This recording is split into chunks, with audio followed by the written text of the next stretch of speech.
Muy buenas tardes, amigas y amigos de Brújula Internacional. Siempre estoy en el recorrido por los escenarios internacionales con el choque de las imágenes y la fuerza de las palabras. Hoy vamos a iniciar con Milos Alcalá, ex embajador de Venezuela en Naciones Unidas, pero también vicecanciller. Y es interesante tocar el tema de la carrera diplomática, embajador Alcalá. ¿Usted cuántos años estuvo en el ministerio y dónde estuvo representando a Venezuela? Bueno, 32 años en el ministerio.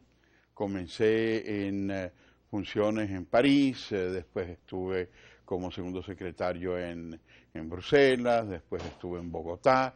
Tuve una comisión porque le habían solicitado a la Cancillería un diplomático para las relaciones para diplomacia parlamentaria y ahí me designaron representantes permanentes en Bruselas y Estrasburgo del Parlamento Europeo, ante el Parlamento Europeo, por parte del Parlatino y del Parlamento Andino, y después de reincorporarme a la Cancillería estuve como embajador en Rumania, el primer embajador que le presentó credenciales al presidente Ion Iliescu en momentos de después de caer la dictadura de Ceausescu, después de caer la dictadura de Ceausescu, y posteriormente estuve en Israel, en un momento también crucial de la firma de los acuerdos de paz, de Oslo, de Camp David, que fue una experiencia extraordinaria. Después estuve como viceministro de Relaciones Exteriores y después Brasil, el coloso Brasil, para terminar en Naciones Unidas hasta el año 2004. Además le tocó administrar el Ministerio de Relaciones Exteriores, ¿no? Estuve como viceministro de Relaciones Exteriores y eso fue una oportunidad en la que efectivamente se trató de potenciar la profesionalización del ministerio. Difícil, pero habíamos logrado cada vez más escalonar en crear una cancillería profesional. Por cierto, en esa época el doctor Aristides Calvani, que claro, todos coinciden en que fue un gran canciller. Extraordinario canciller. Yo estuve con Calvani como jefe de gabinete durante algún tiempo y joven comencé a trabajar en información exterior en tu campo de información y acompañaba al canciller Calvani en sus diversas giras por América Central, por el Caribe, por los países del mundo. Era un canciller viajero y hizo, por cierto, ahora que se está hablando del voto del Caribe, los grandes contactos que se hicieron con el Caribe en la búsqueda de una cooperación, de una presencia venezolana, fue especialmente durante la época de Calvani. Venezuela tenía misiones diplomáticas en todos los países del Caribe y teníamos además institutos culturales para el aprendizaje del español, de la cultura venezolana. Se dieron muchas becas para los ciudadanos de las islas para venir a formarse en Venezuela.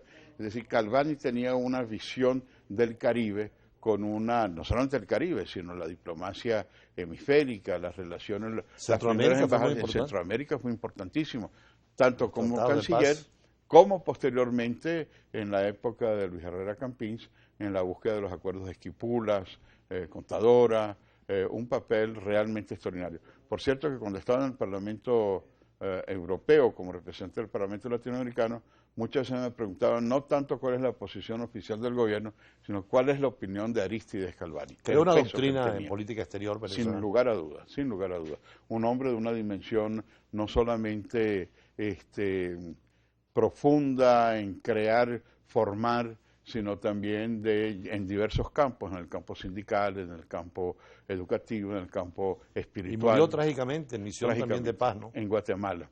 Él fue a la toma de posesión de uno de sus alumnos, Vinicio Cerezo, y cuando Vinicio Cerezo se enteró que él iba en un vuelo comercial al Tikal, lo llamó por teléfono y dijo: presidente, yo le doy el avión presidencial. Y Calvani, que era un hombre muy recto, regañó al presidente de Vinicio Cerezo, que dijo: caramba, comienzas muy mal, Vinicio, ¿cómo le vas a dar el avión presidencial a un extranjero? Yo me voy en mi línea normal. Lamentablemente el destino, ese avión cayó muy cerca del Tikal, murió él, doña Adelita y dos de sus hijas solteras. Y también fue una mujer muy activa en la política venezolana. Adelita muy activa en el Consejo Municipal, como secretaria de Promoción Popular, en una serie de acciones que tienen que ver con el campo social. Compartió mucho con don Aristides. Hace poco el IFEDEC recordaba precisamente a Aristides Calvani en una serie de conferencias donde ustedes participaron, ¿no? Así es, el centenario de Aristides Calvani, del nacimiento de Aristides Calvani. Y ese centenario recogió toda una serie de escritos, documentos que muestran esa fase plural que tenía Calvani como un gran pensador, no solamente en diplomacia, sino también en estudios sociales, la acción sindical, la acción con la iglesia, la acción de profesor. Es realmente un hombre muy completo. Había sido formado en Lovaina, en Bélgica, ¿no? Sí, su papá era cónsul de Venezuela y él Creo que nació en Trinidad, ¿no? Su papá era cónsul en Trinidad y él nació en Trinidad, pero ellos son de Río Caribe, del oriente del país, y él nació en Puerto España, siendo su padre cónsul, y dentro de esos avatares que tenemos los diplomáticos, y tú eso lo conoces, vamos yendo de un lado a otro y los hijos pues van acompañándolo. Él estudió en Lovaina y hablaba, por ejemplo, el flamenco, hablaba neerlandés muy bien. ¿Qué consejo a los diplomáticos nuevos, sobre todo con el cambio que se espera para volver a profesionalizar la diplomacia? Mira, yo cuando veo los ejercicios de Naciones Unidas, en donde tú has dado varias veces conferencias, a mí me han invitado, yo quedo maravillado del nivel de los jóvenes venezolanos que ganan los primeros premios, sean universitarios o sea ahora lo están haciendo a nivel de bachillerato. Y esa participación a mí me tiene muy sorprendido del nivel de la calidad. Evidentemente, para entrar al Ministerio de Relaciones Exteriores, tú no puedes de un salto llegar a ser embajador o llegar a ser plenipotenciario, sino que es necesario contar con la experiencia de funcionarios y paulatinamente con el concurso ir formando a estos profesionales. Como los militares. Como los militares. Tú no puedes entrar a la carrera militar y en 3 días te nombran general. Tienes que tener todo un proceso de aprendizaje, de disciplina, de formación. El concurso habría que abrirlo de nuevo. El concurso necesariamente hay que abrirlo de nuevo y tenemos un potencial de jóvenes muy preparados.